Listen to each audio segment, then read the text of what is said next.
ఆ రాత్రి భోజనం చేసి శివశంకరం గదిలోకొచ్చేసరికి సుజాత కింద కటిక నేల మీద ఓ దుప్పటి వేసుకుని పడుకుంది. సుజీ సుజీ ఇదేంటి ఈ పడుకోవడమేంటి? ఇహ నుంచి ఇంతే. మీరెక్కడా నేనిక్కడా. కింద పడుకునే కర్మ నీకేంటి? నువ్వే మంచం మీద పడుకో, నేనే కింద పడుకుంటాను. ఆహా, ఏం త్యాగం! ఆమె వెటకారంగా అంది. ఆమెను చూస్తున్న కొద్దీ శివశంకరానికి మోహం వ్యామోహం ఇంకా ఎక్కువ కాసాగాయి. అతన్ని వివసుణ్ణి చేస్తుంది. తను వెళ్లి ఆమె పక్కనే కూర్చున్నాడు. ఆమె అవతల వైపు తిరిగింది.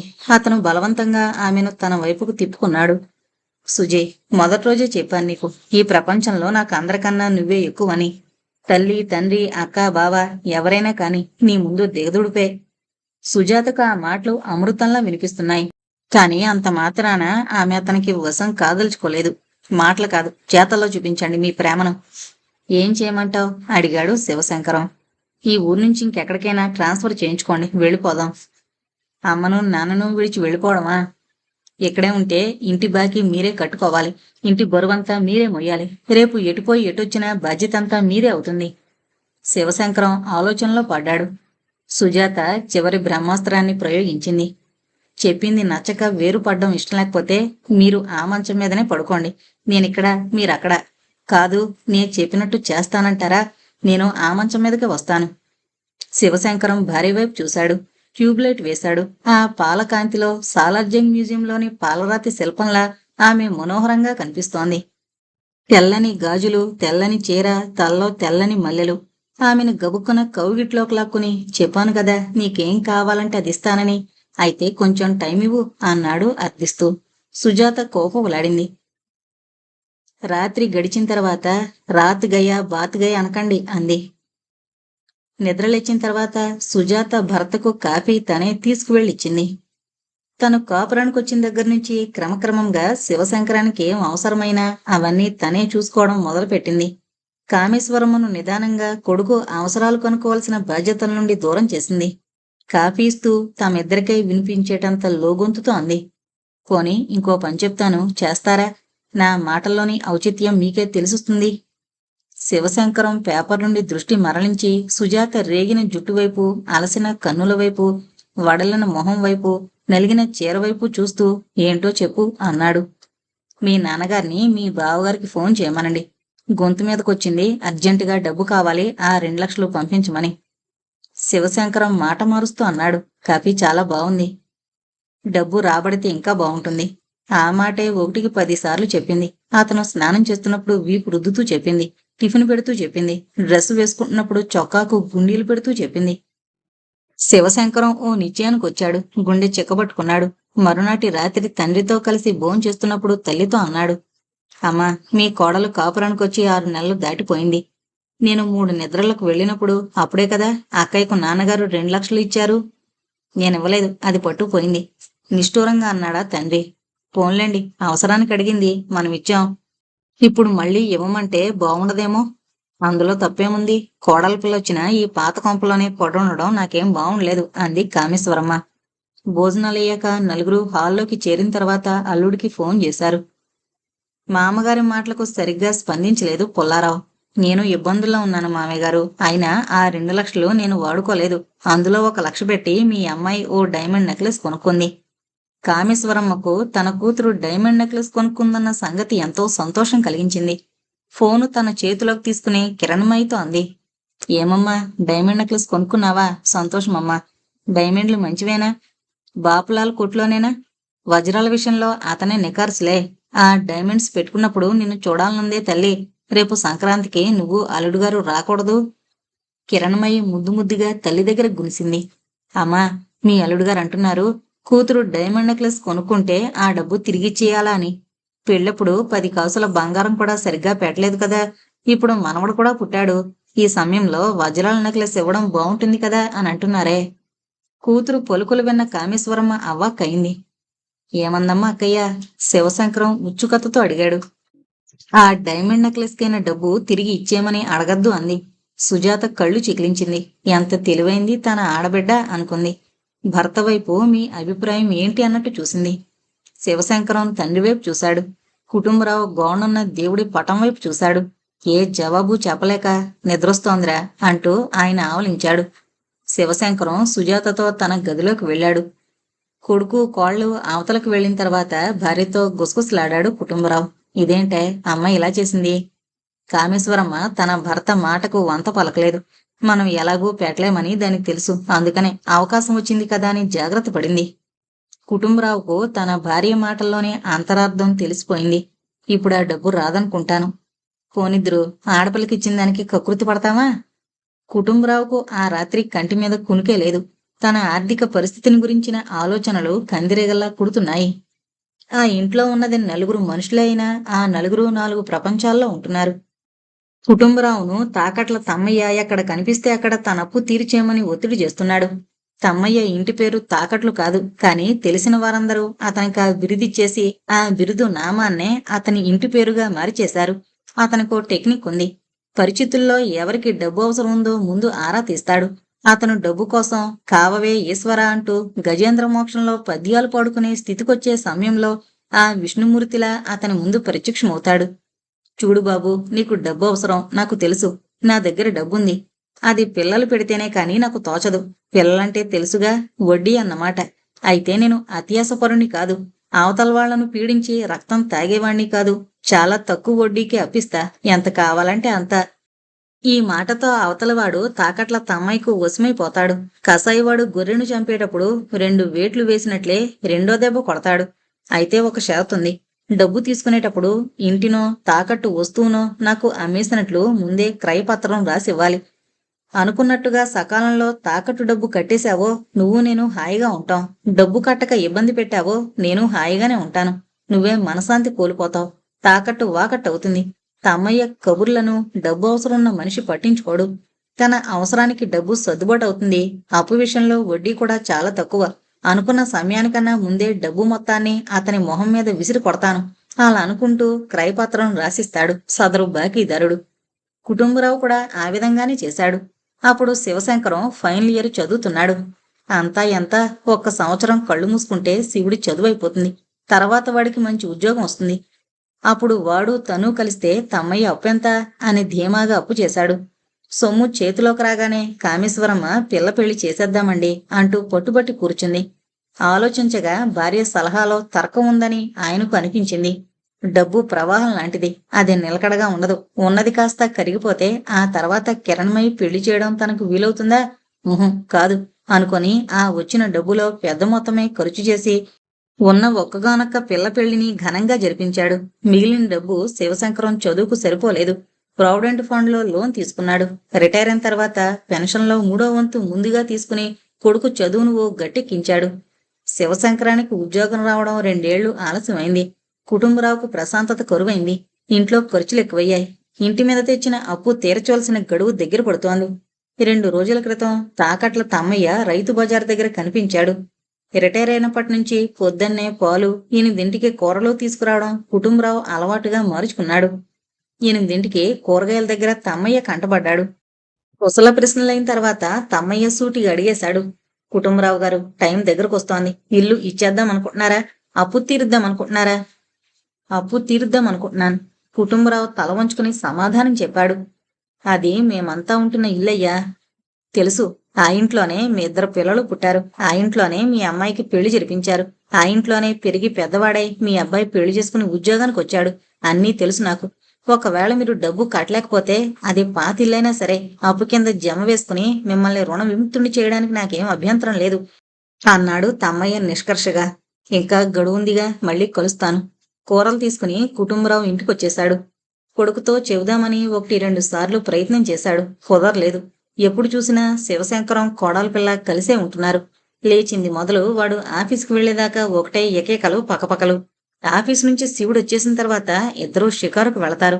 షికారు నుండి వచ్చిన తర్వాత అన్నాలు తిని గదిలో దూరతారు. లోగడ తను శివుడు కలిసి భోంచేసేవారు. ఇప్పుడు ఆ అలవాటు తప్పింది. తను కామేశ్వరి కలిసి తింటున్నారు. నిస్సహాయుడే కష్టాన్ని భార్యతో చెప్పుకున్నాడు.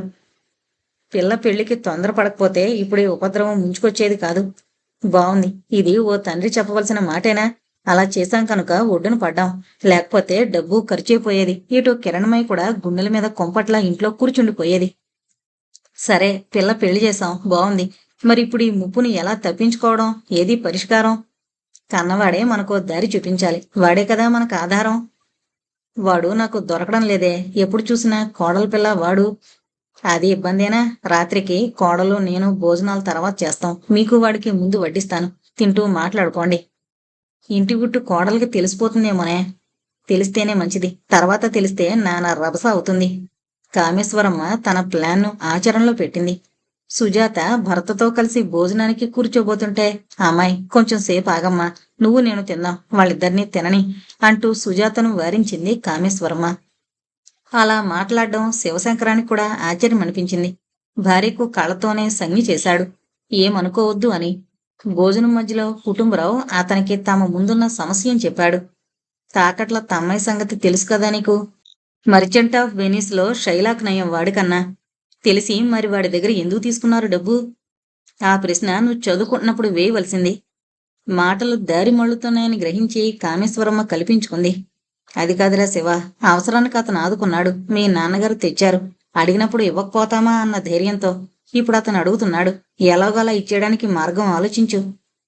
ఉద్యోగం చేస్తున్నావు కదా, ఏ బ్యాంకులోనన్నా లోన్ ఇస్తారేమో కనుక్కో, పర్సనల్ లోను. కుదరదండి. కుటుంబరావుకు కొడుకు కంఠం కరుగ్గా వినిపించింది. తెల్లబోయాడు. కొడుకు తనతో ఎప్పుడు ఇలా మాట్లాడలేదు. పెళ్లి మహిమ. సరే, చేసేదేముంది, నా తిప్పలు నేను పడతానులే. ఇల్లు వదులుకోలేం కదా. ఇద్దరూ ఎడమొహం పెడమొహాలుగా భోజనాల ముందు నుంచి లేచారు. శివశంకరం అంత కరుగ్గా మాట్లాడడానికి కూడా ఓ కారణం ఉంది.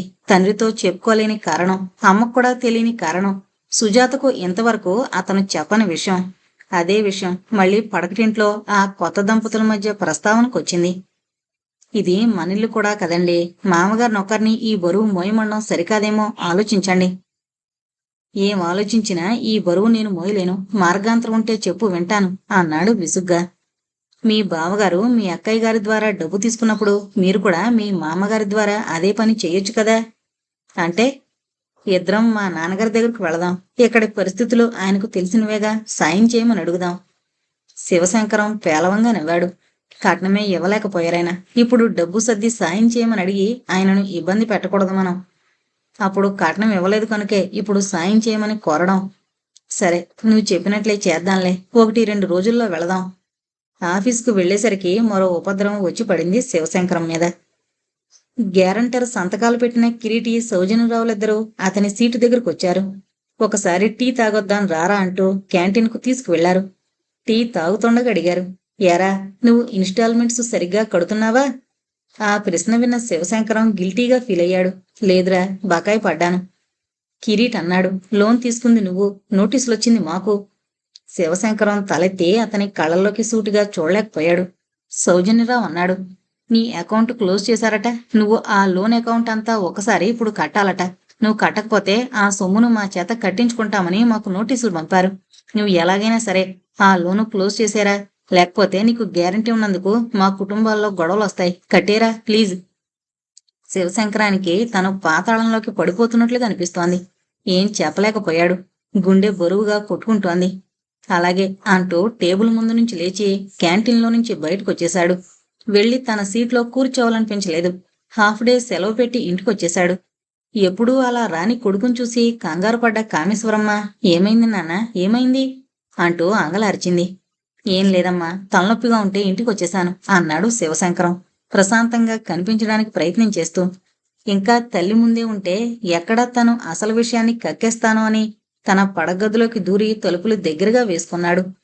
కామేశ్వరమ్మ బాధపడుతూ సుజాతతో అంది, వాడికి ఏం కావాలో చూడమ్మా, తలనొప్పితో అల్లాడిపోతున్నాడు. అమృతాంజనమో ఏదో రాయ్, కాఫీ గట్రా ఇవ్వు. సుజాత కూడా కంగారు పడుతూ లోపలికి వెళ్ళింది. కాని భర్తను చూడగానే అది తలనొప్పి కాదని ఇట్టే గ్రహించింది. కాఫీ ఇవ్వనా? వద్దు. అమృతాంజనం రాయినా? వద్దు. కణతల పట్టనా? వద్దు. దగ్గరకొచ్చి లాలనగా అంది, పోనీ ఓ ముద్దు పెట్టనా? వద్దు. ఆమె నుదురు చిట్లించింది, కళ్ళు చికిలించింది. ఏంటి సంగతి అని అడిగింది సీరియస్గా. చెప్పాలా వద్దా అని శివశంకరం కాసేపు తటపటాయించాడు.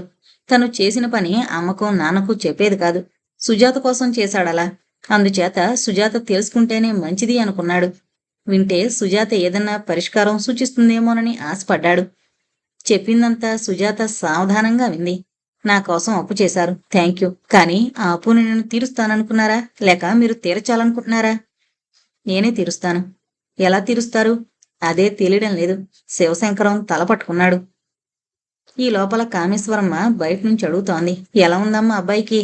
బాగానే ఉందండి, తగ్గిపోయింది. సుజాత లోపల నుండి సమాధానం చెప్పింది. అత్తగారికే మంద్రస్థాయిలో సమాధానం చెప్పి భర్తతో అధికార స్వరంతో పరిష్కారం చెబుతాను, చెప్పినట్టు చేస్తారా? శివశంకరం తల పంకించాడు. రేపిద్దరం మా పుట్టింటికి వెళుతున్నాం. అక్కడ కొంత డబ్బు ఇప్పిస్తాను. ఆ డబ్బును బ్యాంకులో కట్టి కొంత టైం తీసుకోండి. అలా చేస్తే బరువు తగ్గుతుంది, పరువు నిలుస్తుంది. రెండోది కూడా ఏదైనా ఉందా?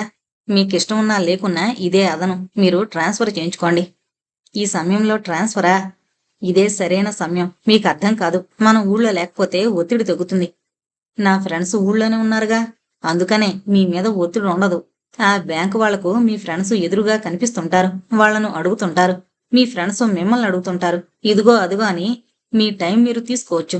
కాలం అనుకూలించగానే కట్టేయచ్చు. సుజాత ఆడ చాణుక్యునిలా కనిపిస్తోంది శివశంకరానికి. ఆమెకు అందం ఉంది. ఆ అందం అసాధారణమైంది. ఆమెలో తెలివితేటలున్నాయి. మీద పడే కారు మేఘాన్ని దూర తీరాలకు తరిమివేయగల తెలివితేటలు. ఇంకొక సందేహం ఉండిపోయింది శివశంకరం మనసులో. ఇప్పుడు ట్రాన్స్ఫర్ చేయించుకుంటే మా నాన్నగారు ఒంటరైపోరు? సుజాతకు అతని తెలివి తక్కువతనానికి జాలేసింది. అయ్యా మహానుభావ, ఇప్పుడు రంగంలో నుండి తమరు తప్పుకోకుంటే మీ బతుకంతా గానుగెద్దు బతుకైపోతుంది. బరువులు మోస్తూ కొడుతూ లేస్తూ మున్సిపాలిటీ ఎద్దుల చెత్త కుండీల చుట్టూ తిరగాల్సి వస్తుంది. మనకు వెన్నెలుండదు, సంగీతం ఉండదు, సరసాలు శృంగారానుభవాలు ఉండవు. మన పిల్లలకు మహారాజయోగం ఉండదు. నేను మీరు కలుసుకున్న మన మధ్య హాస్యోక్తుల కన్నా రోగాల గురించి రుష్టుల గురించి మాట్లాడుకోవడమే ఉంటుంది. నాలో ఉన్న ఈ సౌందర్యపు కళ కృష్ణపక్షంలోలా తరిగిపోతూ ఉంటుంది. మీకు తొందరగా ముసల్తనం వస్తుంది. డబ్బు గురించిన బాధాకరమైన ఆలోచనలతో జీవితానుకున్న అర్థాన్ని మనం కోల్పోతాం. అందుకని నా మాట వినండి. ఇక్కడి నుంచి వెళ్ళిపోదాం. మనకు మాత్రమే ఓ చోటుండే ఓ కొత్త స్వర్గాన్ని నిర్మించుకుందాం. సుజాత చెప్పిన జ్ఞానబోధ శివశంకరాన్ని సందేహరహితుణ్ణి చేసింది. ఓకే, కరణేషు మంత్రి అన్నారుగా, ఇప్పుడు నువ్వు నా మంత్రివి. ట్రాన్స్ఫర్ కోసం బాసును ఎలా కాకపట్టడమో కూడా చెప్పి పుణ్యం కట్టుకో అన్నాడు భక్తుళ్లా ఫోజు పెట్టి. Very simple. డబ్బుకు లోకం దాసోహం. ఆయన ఖరీదెంతో తెలుసుకుని అది సమర్పించండి. మూడో కంటివాడికి తెలియకుండా. అందుకు మన దగ్గర విటమిన్లుండాలే. నా మెళ్ళో 2 పేటల గొలుసుంది. చేతులకు జత గాజులున్నాయి. ఇవి చాలవా? శివశంకరానికి ఈసారి నిజంగానే భార్య మీద అపారమైన గౌరవం కలిగింది. ఆడవాళ్లకు బంగారం అంటే ప్రాణం కంటే కూడా ఎక్కువ ఇష్టమంటారు. నీకు ఆ వ్యామోహం కూడా లేదా? ఎందుకు లేదు? 7 వారాల నగలు నాకు కావాలనుంటుంది. కానీ అంతకుముందు నా భర్త ఈ ఊబిలో నుంచి బయటపడాలనుంది. అందుకు నేను చేసే ఉడత సాయం నేను చెయ్యాలిగా. నువ్వు ఉడతవు కాదు సుజీ, నా పాలిట అదృష్ట దేవతవు. ఆ విధంగా భార్య శిష్యుడై గొలుసును గాజుల్ని డబ్బుగా మార్చుకుని పళ్లతో స్వీట్స్తో బాసు దర్శనం చేసుకున్నాడు. కన్నీళ్లతో కళ్ళబొల్లి మాటలు చెప్పి ఆయనను ఆకట్టుకుని మరో ఊరికి ట్రాన్స్ఫర్ ఆర్డర్స్ చేయించుకున్నాడు. కన్న తల్లిదండ్రులను విడిచి, కలిసి తిరిగిన స్నేహితుల్ని విడిచి, పుట్టి పెరిగిన పెంకుటింటిని విడిచి, కట్టుకున్న ఇల్లాలతో కలిసి దూరంగా వెళ్ళిపోవడానికి ముహూర్తం పెట్టుకున్నాడు శివశంకరం. మీ నాన్నగారికి ఈ ట్రాన్స్ఫర్ విషయం చెప్పే ముందు మనం ఒకసారి మా నాన్నగారింటికి వెళ్ళొద్దాం. ఇప్పుడా? నీ మెళ్ళో మంగళసూత్రం తప్ప మరేం లేదు. చేతులకు మట్టి గజులు తప్ప మరేం లేవు. వెళితే నన్ను చులకనగా చూస్తారేమో. పెళ్ళం సొమ్ము కరిగించుకుని తింటున్నానని. శివశంకరం గొంతు గీరపోయింది. ఇప్పుడే వెళ్ళాలి, ఇలాగే వెళ్ళాలి అంది సుజాత ఇంకేం చెప్పొద్దు అన్నట్టు. అత్తగారింట్లో తను బంగారం లేకుండా బోసి మెడతో ఒట్టి చేతులతో ఉన్న విషయాన్ని దాచిపెట్టి అత్తగారు కనిపెట్టకుండా మేనేజ్ చేసింది.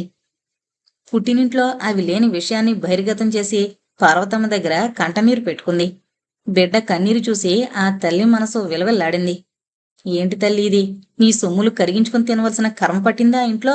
పార్వతమ్మ చీకొట్టింది. అమ్మా, మా ఆయన్నేమనకు. మా మామగారు మీకు ముందే చెప్పారు కదా, తమ ఇల్లు తాకట్లో ఉందని. తాకట్టు పెట్టుకున్న తను బాకీ తీరుస్తావా చస్తావా అని తగుకు దిగాడు. మా ఆయన మామగారు మాటలు పడే మనుషులు కాదమ్మా. అందుకని మా అత్తగారి నగలు, నా దగ్గరున్న బంగారం అన్నీ అమ్మేసి ఎలాగైతేనే ఆ గండం నుండి బయటపడ్డాం. ఇంతలో ఈ ట్రాన్స్ఫర్ ఒకటి వచ్చి పడింది. వెళ్లే ముందు మీకు కనబడి పోదామనొచ్చాం. పార్వతమ్మ బాధపడుతూనే కూతురుకు తమ మీదున్న ప్రేమకు సంతోషించింది. ఆ సాయంకాలం తల్లి తండ్రి హాల్లో కూర్చుని కుటుంబరావు కామేశ్వరమ్మలను గురించి మాట్లాడుకుంటుండగా అవతల గదిలో శివశంకరం నిద్ర నటిస్తుండగా సుజాత తన పథకాన్ని బయటపెట్టింది. నాన్నగారు, ఒక విషయం చెప్పండి. మీ అల్లుడి గారి మంచితనం మూలంగానే కదా ఏ శ్రమ లేకుండా మీరు నా పెళ్లి చేయగలిగింది. అందులో సందేహమేముందమ్మా అన్నాడాయన కృతజ్ఞత ధ్వనిస్తుండగా. సపోజ్ అలా జరగలేదనుకోండి, అప్పుడు ఎంతో కొంత కట్నం మీరిచ్చి ఉండేవారు కదా. తప్పుతుందా తల్లి? అప్పుడు మీరెంతకు ప్రిపేర్ అయ్యారు? ఎంతమ్మా? 1,00,000 దాటకుండా ఇద్దామనుకున్నాను. సుజాత ఒకంతసేపు మౌనంగా ఊరుకుంది. అదిప్పుడు ఇచ్చేయకూడదు. సీతారామయ్య ఉలిక్కి పడ్డాడు. పార్వతమ్మ వైపు చూశాడు. నువ్వు మాట్లాడమేం అన్నట్లుగా. సుజాత కూడా తల్లివైపు చూసింది. చెప్పవే అమ్మా. పార్వతమ్మ లోపలికి వెళ్లి జంతికలు తెచ్చి భర్త పక్కన పెట్టింది. కాఫీ ఇచ్చింది. సుజీ చెప్పిన దాంట్లో ఔచిత్యం ఉంది కదండి. దానికి ఇవ్వదలుచుకుంది దానికిస్తే మనకు బాగుంటుంది కదా. పైగా ఇప్పుడు దాని సొమ్ముల్ని ఆ కుటుంబరావు గారు దీని మొగుడు ఇంటి ఖర్చుల కోసం వాడేసుకున్నారు. పిల్ల చూడండి ఎలా బూసి మెడతో దీనంగా కనిపిస్తోందో. సుజాత మెడ చుట్టూ తిప్పుకున్న పమిటి చెంగును కిందకు జారిచేసి తన బోసి మెడను ప్రస్ఫుటంగా తండ్రికి చూపించింది. చేతుల్ని కిందకు జారిచి వేసుకున్న మట్టి గాజులను కూడా ఆ తండ్రి చూసేట్లు చేసింది. సీతారామయ్య చిచ్చి అన్నాడు. కోడలు నగలు వాడుకుంటాడా? ఎంత నీచం ఎంత నీచం అన్నాడు ప్రకాశంగా. నీచమేముంది నాన్నగారు, నేను ఆ ఇంటి మనిషినైనప్పుడు నా సొమ్ములు ఆ ఇంటి సొమ్ములు కావా అంది సుజాత గదిలో ఉన్న శివశంకర్రావుకి వినిపించేటట్లు. ఆ మాటలు విన్న శివశంకరం బేష్ భలేగా మాట్లాడేబోయ్ అనుకున్నాడు తనలో తాను. ఎలాగోలా డబ్బు సర్దుబాటు చేసి ఇస్తాననుకో, మళ్ళీ ఆ సొమ్మును కూడా వాడుకోరని గ్యారంటీ ఏముంది? సుజాత ఆ మాటను తాను ఒప్పుకోను అన్నట్లుగా తల అడ్డంగా తిప్పింది. మాకు ట్రాన్స్ఫర్ అయింది. వేరే ఊరికి వెళ్ళిపోతున్నాం. అంచేత మీ వియ్యంకుడి గారికి మేము అందుబాటులో ఉండం. మా తిప్పలేవో మావి, మా సంపాదన మాది. అందుకనే మీరిచ్చేదేదో ఇస్తే నేను డైమండ్ నెక్లెస్ కొనుక్కుంటాను. మా ఆయన ప్రెస్టేజీకి అది తగినట్లుగా ఉంటుంది. ఆ మాటలు విన్న శివశంకరం మరోసారి ఉలిక్కి పడ్డాడు. Sujatha, really you are a genius. మా అక్కయ్య డైమండ్ నెక్లెస్ కొందని ఇలా మంత్రాంగం వేశావా అనుకున్నాడు. ఏ వైపుగా ఆలోచించినా సుజాతకు ఆ డబ్బిచ్చేసి తను తన కర్తవ్యాన్ని పూర్తి చేయడమే మంచిదనుకున్నాడు సీతారామయ్య. అడిగిన డబ్బిచ్చేశాడు. సుజాత డైమండ్ నెక్లెస్ కొనుక్కుని కిరణ్మయ్యకి ఫోన్ చేసింది. వదినగారు, మీకో శుభవార్త. ఏంటి నిలతప్పావా? కంగ్రాట్స్. అబ్బా అది కాదండి, నేను కూడా డైమండ్ నెక్లెస్ కొనుక్కున్నాను. ఏంటి మా నాన్న దగ్గర అంత డబ్బుందా? మామయ్య గారు కాదు. మరెవరు కొనిపెట్టారు? నా తమ్ముడా? వెధవ నిన్న మొన్న ఉద్యోగంలో చేరాడు, అప్పుడే అంత సంపాదించేశాడా? మీ తమ్ముడు కాదు, మా నాన్నగారు. పోన్లే, కట్టుకున్న వాళ్ళకన్నా కన్నవాళ్లే నయమనిపిస్తున్నారు. నీకు మీ నాన్న, నాకు మా నాన్న సరిపోయింది. సుజాత ఆమె మాటలకు సంతోషించింది. తర్వాత ఆ ఇద్దరు ఇంకా ఏమేం నగలు కొనుక్కోవాలో మాట్లాడుకున్నారు. మాకు ట్రాన్స్ఫర్ అయింది అంటూ ఏ ఊరికైంది, ఎప్పుడు వెళుతున్నారు అన్నీ కిరణ్మయ్యతో వివరంగా చెప్పి ఫోన్ పెట్టేసింది సుజాత. తన డైమండ్ నెక్లెస్ విషయం తన ఆడబిడ్డ కూడా తెలియపరిచిన తర్వాత సుజాత మనసు బాగా తేలికపడింది. శివశంకరంతో సంతోషంగా రకరకాల సంగతుల్ని మాట్లాడడం మొదలుపెట్టింది. వింటూ వింటూ మాటల మధ్యలో శివశంకరం అన్నాడు. అంతా బాగానే ఉంది కానీ నీ నెక్లెస్ కోసం నన్ను మా నాన్నగారిని ఎందుకంత చులకం చేశావు? చేస్తే మాత్రం నష్టమేంటి? 1,00,000 రూపాయలు వచ్చాయి.